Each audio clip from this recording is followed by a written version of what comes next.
Hello traders, welcome to my channel the beast trader. ಇವತ್ತು ನಾನು ನಿಮಗೆ ಒಬ್ಬ ಮಹಾನ್ ಟ್ರೇಡರ್ನ ತೋರ್ಸೋಕೆ ಹೋಗ್ತಾ ಇದ್ದೀನಿ. ಇಲ್ಲಿ ಇವ್ರು ಏನು ಮಾಡ್ತಾರೆ ಅಂದರೆ, ಮಾರ್ಕೆಟ್ ಮೇಲೆ ಹೋಯ್ತು ಅಂದರೆ ಕಾಲ್ ಸೈಡ್ ಬೈ ಮಾಡ್ತಾರೆ, ಕೆಳಗೆ ಬಂತು ಅಂದರೆ ಪುಟ್ ಸೈಡ್ ಬೈ ಮಾಡ್ತಾರೆ. ಅದೇನು ಸೈಕಾಲಜಿ ಇಟ್ಕೊಂಡಿದ್ದಾರೋ, ಅದೇನು ಟ್ರೇಡಿಂಗ್ ಸೆಟಪ್ ಇಟ್ಕೊಂಡಿದ್ದಾರೋ ನನಗಂತೂ ಗೊತ್ತಾಗ್ತಾ ಇಲ್ಲ ಇವ್ರು ಯಾವ ರೀತಿ ಬೈ ಮಾಡ್ತಾ ಇದ್ದಾರೆ ಅಂತ. ಫಸ್ಟ್ ಆಫ್ ಆಲ್ ಇವರು ಟ್ರೇಡಿಂಗ್ ಲೈವ್ ಬಂದು ಮಾಡ್ತಾ ಇದ್ದಾರೆ, ಅದು ದೊಡ್ಡ ತಪ್ಪು.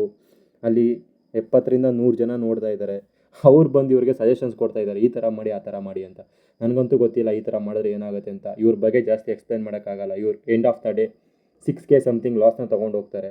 ಸೊ ಇಲ್ಲಿ ಇವರು ಏನು ಮಿಸ್ಟೇಕ್ ಮಾಡ್ತಾರೆ ಅಂದರೆ, ಒಂದು ಗ್ರೀನ್ ಕ್ಯಾಂಡಲ್ ಬಂತು ಅಂದರೆ ಕಾಲ್ ಸೈಡ್ಗೆ ಹೋಗ್ತಾರೆ, ರೆಡ್ ಕ್ಯಾಂಡಲ್ ಬಂತು ಅಂದರೆ ಪುಟ್ ಸೈಡ್ಗೆ ಹೋಗ್ತಾರೆ. ಇದು ಯಾವ ರೀತಿ ಸೈಕಾಲಜಿ ಗುರು? ಅದು ಇವ್ರಿಗೆ ಸಬ್ಸ್ಕ್ರೈಬರ್ಸ್ ಹೆಂಗಾದ್ರಂತ ನನಗೆ ಗೊತ್ತಿಲ್ಲ. ಮೋಸ್ಟ್ಲಿ ಪೀಪಲ್ಸ್ಗೆ ಇವ್ರದ್ದು ಲಾಸ್ ನೋಡೋಕ್ಕೆ ಖುಷಿ ಇರ್ಬೋದು, ಅದಕ್ಕೋಸ್ಕರ ಇವ್ರು ಲಾಸ್ ನೋಡೋಕ್ಕೋಸ್ಕರ ಸಬ್ಸ್ಕ್ರೈಬ್ ಆಗಿರೋರು ಇರ್ತಾರೆ. ಕೆಲವರು ಇವ್ರು ಯಾರೋ ಜೆನ್ಯೂನು, ಯಾವುದೋ ಒಂದು ಟೈಮಲ್ಲಿ 20-30 ಸಾವಿರ ಪ್ರಾಫಿಟ್ ಆಗಿಬಿಟ್ಟಿರುತ್ತೆ, ಅದನ್ನ ಎತ್ಕೊಬಂದು ಯೂಟ್ಯೂಬಲ್ಲಿ ಹಾಕಿರ್ತಾರೆ. ಸೊ ಅದನ್ನು ನೋಡಿ ಇವ್ರು ಜೆನ್ಯೂನು, ಇವ್ರು ಪ್ರಾಫಿಟ್ ಮಾಡ್ತಾ ಇದ್ದಾರೆ ಅಂತ ಇವ್ರನ್ನ ಫಾಲೋ ಮಾಡೋರು ಇರ್ತಾರೆ.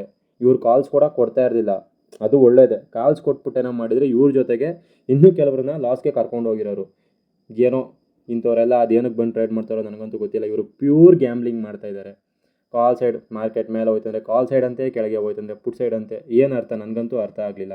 ನಾನು ಒಂದು ಟ್ರೇಡ್ ಮಾಡಿದೆ, 24,550 ಕಾಲ್ನ ಬೈ ಮಾಡಿದೆ. ಜಸ್ಟ್ 10 ರೂಪೀಸ್ ಟಾರ್ಗೆಟ್ ಇಟ್ಟಿದ್ದೆ, ಇಟ್ಟಾಯಿತು, ಸರಿ ಅಂದ್ಬಿಟ್ಟು ಸುಮ್ಮನೆ ಅದೇ. ಮಾರ್ಕೆಟ್ ಸೈಡ್ ವೇಸ್ ಆಗಿದೆ. ಆ್ಯಕ್ಚುಲಿ ಏನಂದರೆ ಶುಕ್ರವಾರ ಅಂತೂ ಒಳ್ಳೆ ಮೂವ್ ಬಂದಿತ್ತು, ಕಾಲ್ ಸೈಡು ಪುಟ್ ಸೈಡು. ಸೊ ಇವತ್ತಿಂದ ಮೂವ್ನ ಎಕ್ಸ್ಪೆಕ್ಟ್ ಮಾಡೋದು ತುಂಬ ಕಷ್ಟ ಆಗುತ್ತೆ. ಇವತ್ತು ಮೂವ್ ಬರಲ್ಲ. ಶುಕ್ರವಾರ ಯಾವ ರೀತಿ ಇರಬೇಕಾಗಿತ್ತೋ ಮಾರ್ಕೆಟ್ ಇವತ್ತು ಆ ರೀತಿ ಬರ್ಬೋದು, ಇಲ್ಲ ಕಾಲ್ ಸೈಡ್ ಮೂವ್ ಬರುತ್ತೆ, ಹೇಳೋಕ್ಕಾಗಲ್ಲ. ನಮ್ಗೆ ಯಾವ ಸೈಡ್ ಬಂದರೆ ಏನು, ನಾವು ಟ್ರೇಡರ್ಸ್, ನಾವು ಜಸ್ಟ್ ಗೋ ವಿತ್ ಫ್ಲೋ ಅಂತ ಹೋಗ್ತಾ ಇರೋದಷ್ಟೇ.